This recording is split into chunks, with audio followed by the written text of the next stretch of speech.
Hello, welcome to Whiskey Ace. For anybody that would like to start the journey, the amazing journey into single malt whiskies, what better place to start than with Auchentoshan 12? You really should start with a lowland and build up. Lowlands are very smooth. Auchentoshan 12 is such a versatile, very popular single malt whiskey. An absolute lovely place to start. Auchentoshan, very difficult to pronounce, is Gaelic for corner of the field. It was built in 1823 just outside of Glasgow.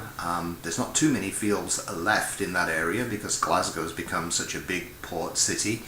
But it's beautiful and certainly worth a visit.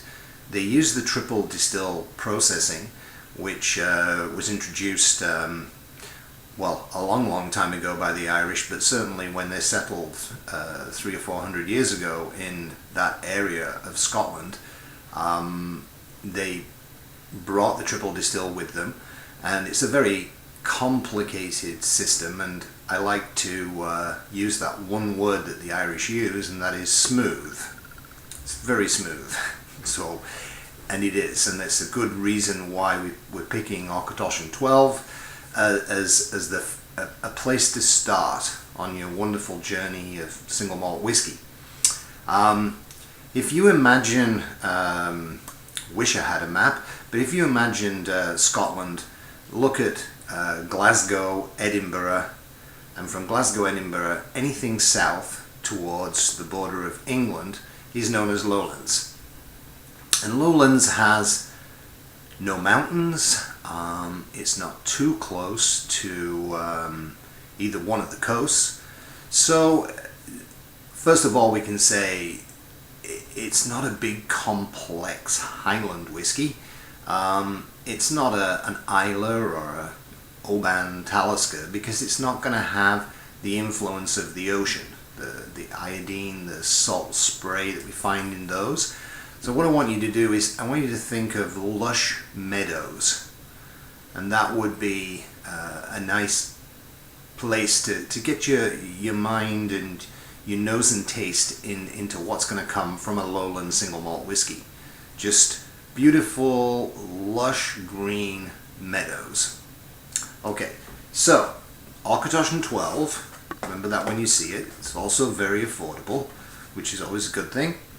And let's have a look at an Auchentoshan 12.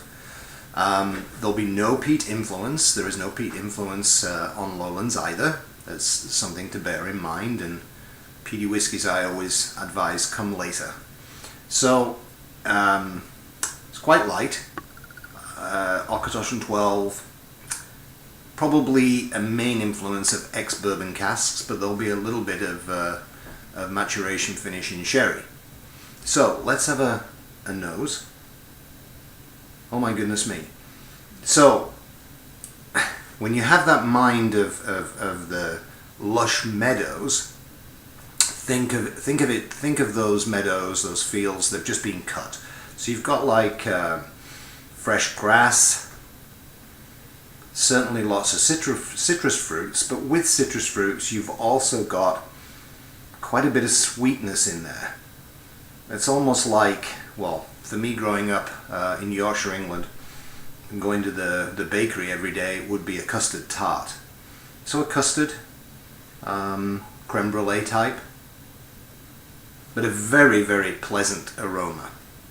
So to the palate.